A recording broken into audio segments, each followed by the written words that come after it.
राज्यों में विधानसभा की घोषणा हो चुकी है। वैसे तो सर्दी का मौसम है, लेकिन सियासी तापमान चढ़ा हुआ है, सियासी तापमान बढ़ा हुआ है। इस खास मुलाकात में चर्चा करने के लिए हमारे साथ वरिष्ठ पत्रकार उर्मिलेश जी शामिल, और 4 दशक से ज्यादा तकरीबन उनका अनुभव है इस क्षेत्र में। तो आखिर जो 5 राज्य, स्पेशली अगर आप देखें तो उत्तर प्रदेश और पंजाब जो है वो ज्यादा हॉट स्पॉट बना हुआ है चुनाव को लेकर। तो उनका राजनीतिक विश्लेषण, जो जो घटनाएं घट रही हैं, जिस तरीके से इलेक्शन कमीशन ने कल घोषणा की और प्रधानमंत्री वहां जाते हैं, कहते हैं कि जान को खतरा है। उत्तर प्रदेश में गाय और बैल, आवारा पशु भी मुद्दा बन रहा है। कल प्रेस कॉन्फ्रेंस में अखिलेश यादव ने इस तरफ इशारा भी किया। क्या है मुद्दे, पॉलिटिकल पार्टीज की स्ट्रेटजी क्या है? मुद्दे हावी होंगे या संवेदना, इमोशन हावी होगा? राष्ट्रवाद आएगा, गाय गोबर गोमूत्र आएगा, हिंदू मुसलमान आएगा, या मुद्दों पर भी चुनाव लड़ा जाएगा? और उल्लेख जी, स्वागत है अम्बेडकर नामा में पुनः। आज किताब पर नहीं, आज राजनीति में चर्चा होगी। जी शुक्रिया, शुक्रिया रतनलाल जी। जी, अब फ्लोर आपका है। आप बताइए, उत्तर प्रदेश से शुरू करते हैं। हाँ देखिए, ये जो 5 राज्य के चुनाव हैं, इन 5 राज्यों में वैसे तो सभी महत्वपूर्ण हैं, क्योंकि चुनाव चुनाव होता है, चाहे राज्य छोटा हो या बड़ा हो। लेकिन उत्तर प्रदेश का इसलिए सबसे ज्यादा महत्व है कि एक तो उत्तर प्रदेश देश का सबसे बड़ा प्रदेश है, और दुनिया के अनेक दुनिया के देश जो हैं उन देशों से भी बड़ा है, आबादी के हिसाब से, मतदाताओं के भी हिसाब से, हर हिसाब से। जी, उत्तर प्रदेश केंद्र की जो राजनीति रही है आजादी के बाद से ही, उसमें बड़ा महत्वपूर्ण रोल अदा करता रहा है। पहले जी, प्रधानमंत्री नेहरू भी वहीं से थे। मौजूदा प्रधानमंत्री वैसे तो गुजरात से हैं, लेकिन उनको भी बनारस से चुनाव लड़ना पड़ा, और बनारस से चुनाव लड़कर ही वो प्रधानमंत्री बने। तो कुल मिलाकर उत्तर प्रदेश को अधिकतम प्रधानमंत्री देने वाला प्रदेश भी समझा जाता है, और सही समझा जाता है। तो उत्तर प्रदेश का बड़ा महत्वपूर्ण महत्व है। पंजाब एक ऐसा सूबा है कि सीटें तो 117 ही हैं, छोटा सूबा है अपेक्षाकृत, क्योंकि डिवाइड हो गया, डिवीजन हो गया उसका, लेकिन देश की राजनीति में उसका भी महत्वपूर्ण स्थान है। अब इसके पंजाब के महत्व को इस बात से आप समझ सकते हैं कि जो सर्वशक्तिमान अपने को मानने वाली सरकार है मोदी जी की, उस सरकार को अगर किसी एक सूबे ने, एक समूह ने, एक समाज ने अगर झुका दिया, तो उसका नाम है पंजाब का किसान, पंजाब के सरदार, पंजाब के अवाम, पंजाब के आम लोग। उन्होंने झुका दिया। वैसे तो किसान एकता, हर प्रदेश की जो के किसान थे सभी एकजुट थे, लेकिन ये मानने में हमें कोई हर्ज नहीं है कि पंजाब के किसानों ने लीड लिया, और उसमें हर समाज, हर बिरादरी, हर समाज के लोग, हर समुदाय के किसान शामिल थे। तो पंजाब का अपना महत्व है। देखिए, मैं समझता हूं, अगर बिल्कुल मुद्दे पर आऊं, तो पंजाब में जो केंद्र में सत्तारूढ़ दल है भारतीय जनता पार्टी, उसका कोई निशान, खास तौर पे राजनीतिक निशान उसका मौजूद अब नहीं है। थोड़ा बहुत जो था, वो भी मुझे लगता है कि माननीय प्रधानमंत्री जी की जो यात्रा के दौरान जो विवाद पैदा हुआ है, उससे और ज्यादा बीजेपी का जो भी थोड़ा बहुत बेस था, थोड़ा बहुत समर्थन था, खासकर जो नॉन सिख जो पॉपुलेशन पंजाब की है, और अपर कास्ट, या यूं कहा जाए middle class upper caste Hindu है पंजाब का, उसमें जो बीजेपी की एक पहचान रही है या एक समर्थन रहा है, वो भी काफी कमजोर हुआ है, क्योंकि मसला पंजाबियत का आ गया। तो वो मैं समझता हूं कि चरणजीत सिंह चन्नी ने, अब आप उनको दोष दीजिए, चाहे उनको जो भी आप कहिए, लेकिन सच यह है कि चरणजीत सिंह चन्नी चमक के साथ उभर कर आए हैं सामने। और वो सिद्धू साहब जो उनको अपनी पार्टी के अंदर ही चाहते थे डिमोलिश करना, कि वो मुख्यमंत्री पद के दावेदार अगले चुनाव के बार ना हो, अगर चुनाव ये जीत गए कांग्रेस वाले, तो मैं समझता हूं कि चरणजीत सिंह चन्नी ने सबको पीछे छोड़ दिया, और वो स्टार के रूप में उभर कर आए हैं। उन्होंने बहुत खूबसूरती के साथ सियासी अपनी गोटियां बिछाई हैं, और सच के साथ वो खड़े रहे, और इससे पंजाब और पंजाबियत दोनों को एक तरह से उन्होंने सिंबलाइज किया अपनी लीडरशिप में। और सबसे बड़ी बात है कि वो देश के एक ऐसे मुख्यमंत्री हैं जो दलित समाज से आते हैं, लेकिन उनके समर्थन में वहां का पंजाब का वह बिरादरी भी खड़ी है जो लैंडेड मानी जाती है, और अब वो लोग समझते हैं कि ये सबका लाडला मुख्यमंत्री है। तो पंजाब का ये लाडला मुख्यमंत्री केंद्र के सबसे सर्वशक्तिमान प्रधानमंत्री के सामने एक राजनीतिक चुनौती बन गया है, खासकर पंजाब के हल्के में। तो ये बहुत महत्वपूर्ण घटना है और मैं समझता हूं कि अकालियों के लिए भी ये बहुत मुश्किलात पैदा करेगा कि जो अकाली समझ रहे थे कि थोड़ा बहुत गेन वो करेंगे पहले से, तो ऐसी कोई स्थिति नहीं है। एक तो उनके पास अलायंस नहीं है, दूसरी बात कि उन्होंने मायावती जी के साथ जो अलायंस किया, उस अलायंस का चन्नी के उभरने से कोई मतलब अब नहीं रह गया है। मायावती जी का पंजाब में कोई ऐसा राजनीतिक असर नहीं पड़ेगा अब, खासकर हाल के दौरान, और पहले भी नहीं पड़ता, लेकिन अब तो बिल्कुल नहीं पड़ेगा, क्योंकि चरणजीत सिंह चन्नी ने वो सारा स्पेस खत्म कर दिया है दूसरों के लिए। तो ये दो बहुत महत्वपूर्ण प्रदेशों के बारे में मैंने अपनी बात कही। उत्तराखंड का जहां तक प्रश्न है, उत्तराखंड में बीजेपी और कांग्रेस ये दोनों आमने सामने हैं, क्योंकि वहां तीसरी, चौथी, पांचवी कोई पार्टी नहीं है। जो है वो बस नाम गिनाने के लिए है। अभी भी उत्तराखंड कुल मिलाकर एक द्विपक्षीय राजनीति, बाइपोलर पॉलिटिक्स के का एक हिस्सा बना हुआ है, और ये बड़ा दुखद है। दुखद इसलिए मैं कहता हूं क्योंकि उत्तराखंड में अपर कास्ट जो है वही राजनीति को कंट्रोल करता है, बिजनेस को कंट्रोल करता है, वो एकेडमिक्स को कंट्रोल करता है, मीडिया को कंट्रोल करता है, और पूरी सामाजिक संरचना में सबसे हावी है। तो दोनों पक्षों में उसी तरह की एक मानसिकता या लीडरशिप होती है। लेकिन ये जरूर है कि कांग्रेस पार्टी ने हाल के दिनों में जो सबाल्टर्न समूह हैं उनको भी काफी महत्व दिया है अपनी पॉलिटिक्स में उत्तराखंड में। देखिए वहां क्या होता है। जहां तक गोवा का प्रश्न है, मणिपुर का प्रश्न है, अपेक्षाकृत छोटे राज्य हैं, लेकिन दोनों जगह मैं समझता हूं कि टीएमसी एक नई एंट्री मारा है टीएमसी ने। तो तृणमूल कांग्रेस अल्टीमेटली कांग्रेस को ज्यादा नुकसान पहुंचाएगी, जो भारतीय जनता पार्टी के मुख्य मुकाबले में खड़ी मानी जाने वाली पार्टी है। तो ये सिनारियो एक मैंने ब्रॉडली आपको कहा, बताया। और बिल्कुल अंत में जो आपने कहा कि नॉन इशू और इशू क्या होंगे, ये पॉलिटिकल इशू बनेगा या ये इमोटिव इशू बनेगा, मैं समझता हूं कि उत्तर प्रदेश का जो चुनाव है वो भावनाओं पर ज्यादा ही लड़ा जाता दिखाई दे रहा है, क्योंकि विपक्ष जो उत्तर प्रदेश में है वो उस तरह का विपक्ष नहीं है कि मुख्य विपक्षी दल कि जो राजनीतिक मुद्दों को सामने रखकर, जनता के सवालों को सामने रखकर एक बड़ी ताकत बनाकर चुनाव में गोलबंद करके लोगों को चुनाव में उतार दे और बीजेपी के अयोध्या कांड को बिल्कुल चुनौती दे डाले। देखिए वहां पे जो अखिलेश यादव की लीडरशिप है वो उनके पास सामाजिक आधार बहुत मजबूत है। बीजेपी से नाराज जितने लोग हैं इस वक्त, और बहुत चूंकि खराब सरकार है, बहुत प्रशासन बहुत खराब है, ऐसे में लोगों में नाराजगी बहुत है। तो बहुत आसानी से कोई विचारशील और विचारवान नेता होता तो एक बड़ी ताकत के रूप में अब तक उत्तर प्रदेश में उभर चुका होता। लेकिन दुर्भाग्यपूर्ण है ये कहना, हो सकता है मेरी बात कुछ लोगों को पसंद ना आवे, लेकिन ये सच है कि एमके स्टालिन की तरह, पिनरई विजयन की तरह, या यहां तक कि ममता बनर्जी की तरह भी अखिलेश यादव जी उत्तर प्रदेश की राजनीति में बीजेपी को या बीजेपी समर्थित जो संगठन है उनको चुनौती उस तरह से नहीं दे पा रहे हैं, विचार के स्तर पर, पॉलिटिक्स के स्तर पर। इसकी वजह क्या है सर? इसकी मुख्य वजह है कि समाजवादी पार्टी और उत्तर प्रदेश की राजनीति को की इतिहास को अगर आप देखिए, उत्तर प्रदेश हमेशा से एक तरह से यूं कहा जाए कि सोशलिस्ट और एक वामपंथी, या यूं कहा जाए कि सामाजिक न्याय, मैं तीन धाराओं की बात करता हूं, वामपंथी, समाजवादी और सामाजिक न्याय। ये तीनों आंदोलनों और तीनों की राजनीतिक जो सोच है, राजनीतिक जो दिशा है, उसके हिसाब से उर्वर प्रदेश नहीं रहा है, बहुत ही कमजोर प्रदेश रहा है।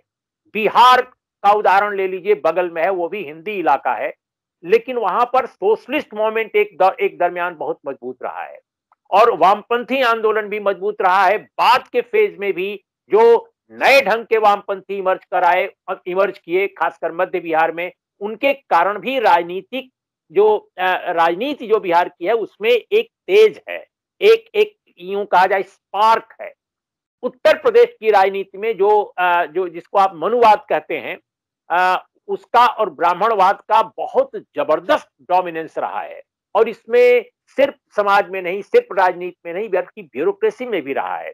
तो उसकी वजह से उत्तर प्रदेश बहुत ही सामाजिक न्याय या सबाल्टर्न समूहों की जो सोच और राजनीति है उसके हिसाब से कमजोर प्रदेश है।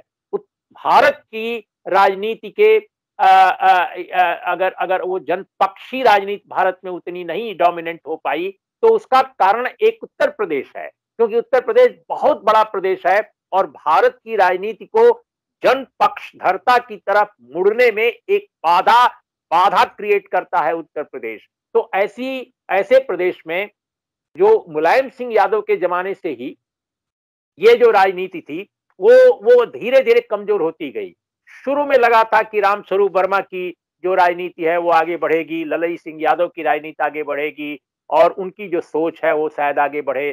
चौधरी चरण सिंह के नेतृत्व में जब एक अलायंस बना था तो आशा जगी थी, लेकिन चौधरी चरण सिंह कई मामलों में तो बहुत पॉजिटिव थे, लेकिन कुछ एक मामलों में उनके अंदर निगेटिविटी भी दिखाई देती थी, क्योंकि आर्य समाज का उनके ऊपर बहुत प्रभाव था और आर्य समाज के जो पॉजिटिव्स थे उनके साथ उनकी निगेटिविटी भी दिखाई देती थी।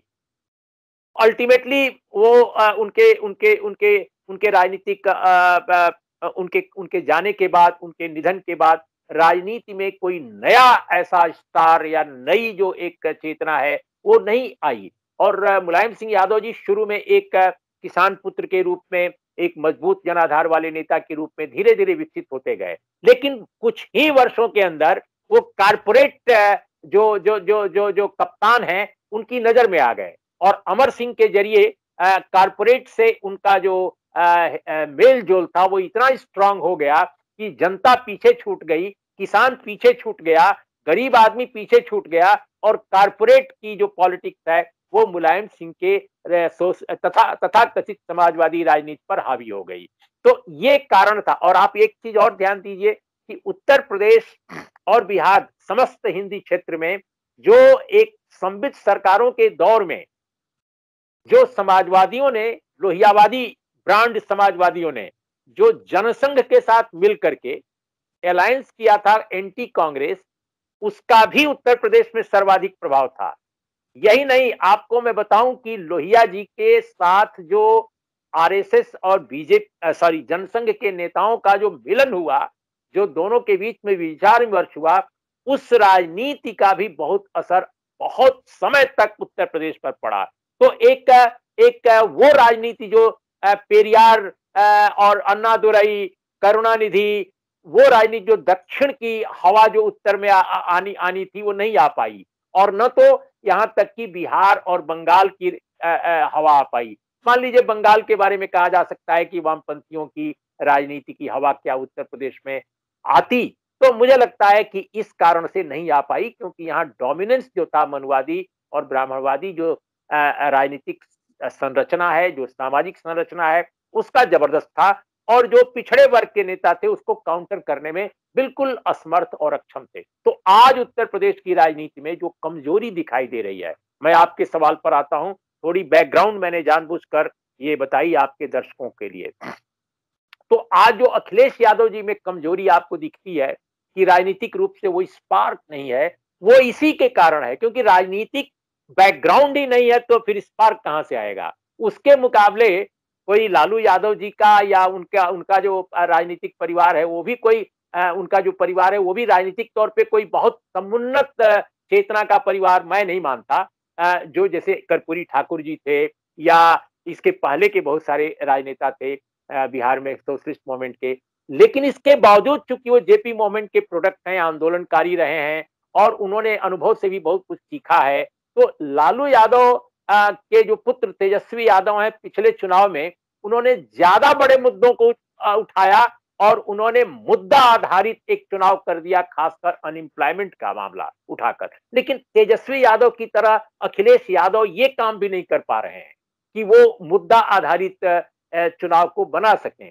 तो ये एक अंतर भी आपको दिखाई देता है। हालांकि मेरा ये मानना है कि तेजस्वी यादव ने अगर छोटी मोटी गलतियां न की होती तो आज वो मुख्यमंत्री होते, क्योंकि उन्होंने कोशी के इलाके में, नॉर्थ बिहार के इलाके में, सीमांचल के इलाके में अपनी स्ट्रेटेजी सही ढंग से नहीं बनाई, जिसकी वजह से उनकी सरकार नहीं बनी। और जाहिर है बहुत सारी प्रशासनिक धांधली भी हुई होगी जिसको उन्होंने काउंटर नहीं किया। लेकिन इसके बावजूद मानता हूं कि बिहार में तेजस्वी यादव ने बेहतर ढंग से बीजेपी और जेडीयू को चैलेंज किया था अखिलेश यादव के मुकाबले। अखिलेश यादव के साथ सबसे बड़ा प्लस पॉइंट है कि जनता आंदोलित है। आंदोलित तो मैं नहीं कहूंगा अभी, लेकिन जनता में आक्रोश है भारतीय जनता पार्टी की सरकार के प्रति। तो वो क्या कितना फायदा जनता पहुंचाए? क्या जनता स्वयं चुनाव लड़ लेगी? क्या जनता स्वयं बीजेपी को हरा देगी? मुझे ऐसा फिलहाल नहीं लगता, क्योंकि वो तब होता है जब कोई विशाल आंदोलन बन जाए। तो उत्तर प्रदेश में विशाल आंदोलन नहीं है, आक्रोश केवल है, असंतोष केवल है। तो आक्रोश को कैपिटलाइज करने की पोजीशन में अभी नहीं दिख रहे हैं जिस लेवल पे होना चाहिए। जी जी, मैं वही कहना चाहता था। अच्छा, एक और जो इम्पोर्टेंट मुद्दा है, जब भी उत्तर प्रदेश चुनाव की बात करते हैं तो राम, मथुरा, काशी और गाय और तमाम ये सब एकदम डेफिनेटली बिहार में शायद उतना नहीं चल पाता है, लेकिन उत्तर प्रदेश में डोमिनेंट इशू होता है इमोशनल इशूज।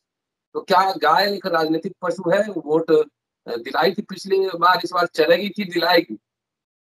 नहीं, मुझे नहीं लगता। मुझे लगता है कि इस बार जनता के अंदर रियल इश्यूज का डोमिनेंस है, लेकिन नेताओं के बीच में रियल इश्यूज का डोमिनेंस नहीं है। अब जैसे उदाहरण के तौर पे अखिलेश यादव आज के दौर में भी फरसा गणासा उठा करके चल देते हैं, और अजीब तरह का वो हास्य और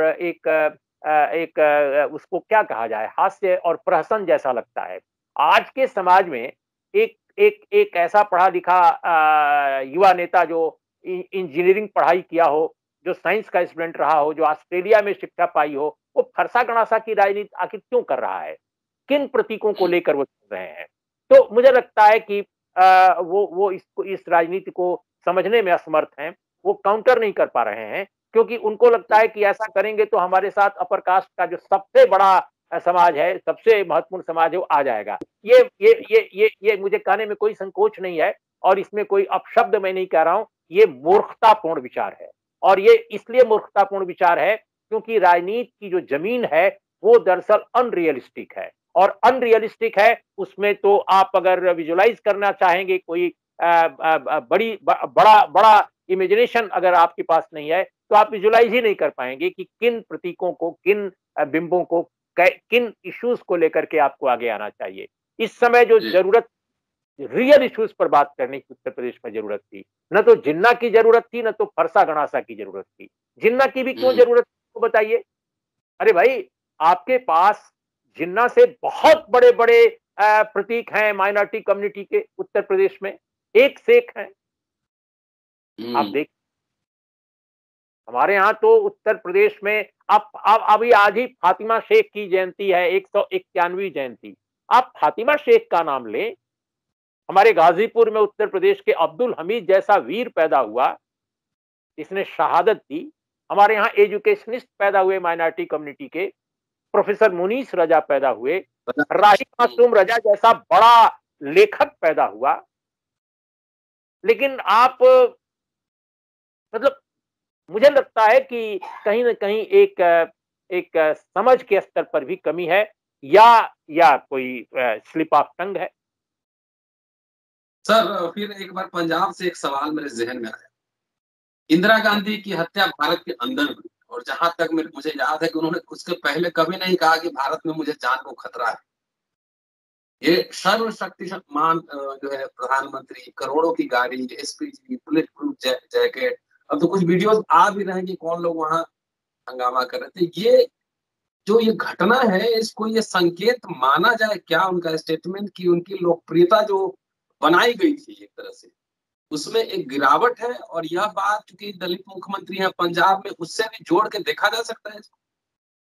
नहीं, देखिए, भारत में जो दलित समाज के लोग हैं या सबाल्टर्न समूह हैं, निश्चित रूप से उनको ये एहसास हुआ है कि एक दलित मुख्यमंत्री जिसको संयोगवश कांग्रेस ने बना दिया। कांग्रेस आमतौर पे दलित और पिछड़े वर्ग के लोगों को मुख्यमंत्री कम बनाती रही है, हाल के वर्षों में कुछ बनाने लगी है। अब जैसे इस समय छत्तीसगढ़ में भी एक ओबीसी मुख्यमंत्री हैं, राजस्थान में भी हैं, और दलित तो बहुत वर्षों के बाद पहली बार बनाए गए हैं। इसके पहले बिहार में भोला पासवान शास्त्री वगैरह बने थे, लेकिन उनके पास भी अधिकार नहीं थे।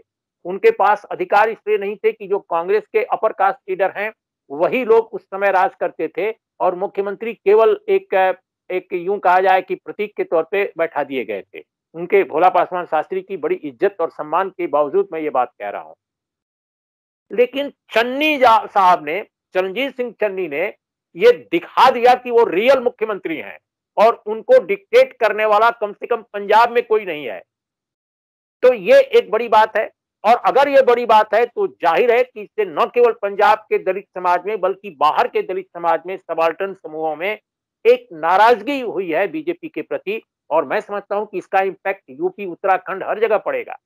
उत्तराखंड और यूपी के सबाल्टर्न समूह भी, हाशिए के समाज के लोग भी जरूर इस बात को फील करेंगे कि बीजेपी क्या एक दलित मुख्यमंत्री को टॉलरेट नहीं कर पा रही है, कि उनको निशाना साध रही है, राष्ट्रपति शासन लगाने की कोशिश कर रही है, तमाम तरह के इस तरह के जुमलेबाजी की जा रही है। भाई, मैं ये मानता हूं एक जर्नलिस्ट के तौर पे कि प्रधानमंत्री जी का जो पद है वो बहुत बड़ा पद है, वो एक इलेक्टेड पद है।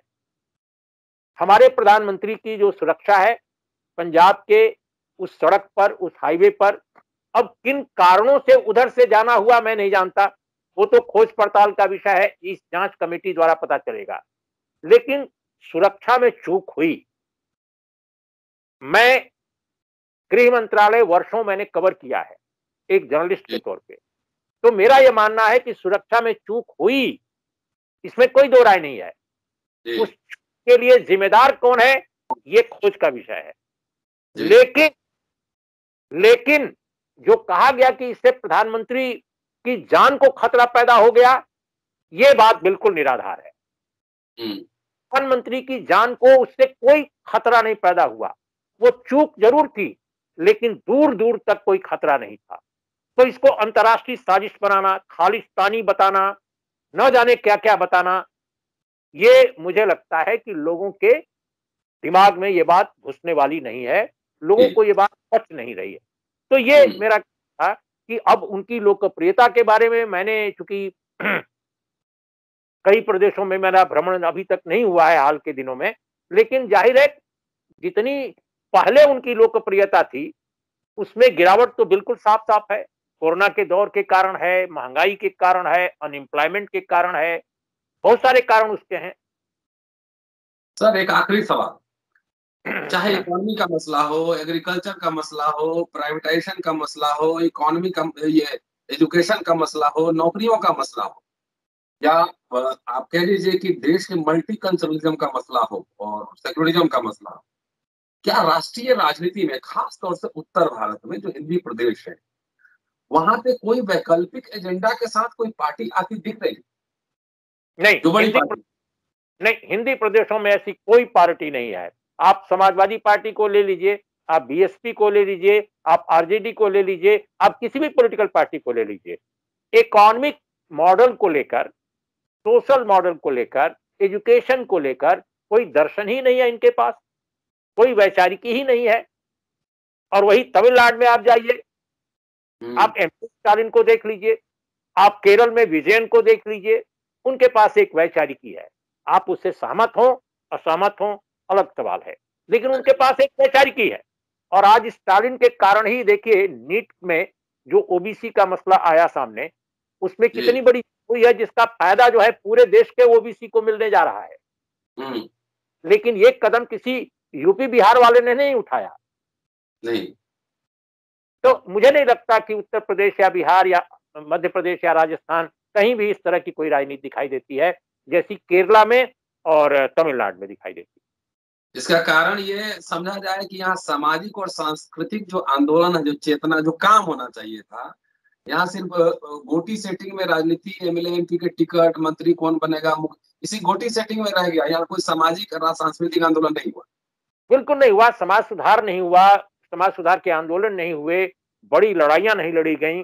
और गोटी सेटिंग में, पैसा कमाने में और धंधा करने में, इसी में लोग रह गए। और आरएसएस जैसा संगठन, बीजेपी जैसा संगठन जो व्यापक तौर पे जन विरोधी है, व्यापक तौर पे, जो हमेशा बात करता है पूंजीपतियों की, जो हमेशा बात करता है राजा महाराजाओं, बड़े लोगों की, वो इसीलिए आज जनता के बीच में इतना वोट पा जाता है, क्योंकि ये जो शक्तियां उत्तर प्रदेश, बिहार या अन्य अन्य सूबों में हैं, वो दरअसल न तो ऑर्गेनाइज्ड हैं, न तो उनके पास कोई वैचारिकी है। आरएसएस के पास वैचारिकी है, बीजेपी के पास वैचारिकी है। आप उनकी वैचारिकी को पसंद करें ना पसंद करें, ये आपके ऊपर है, लेकिन उनके पास एक दृष्टि है और उनके पास संगठन है। यूपी के चुनाव में अगर बीजेपी जीतती है तो केवल इसलिए जीतेगी कि उनके पास संगठन है। समाजवादी पार्टी के पास संगठन है। समाजवादी पार्टी के संगठन का नाम है मुलायम सिंह जी का परिवार। समाजवादी पार्टी के संगठन का नाम है अखिलेश यादव। बाहर कहां है?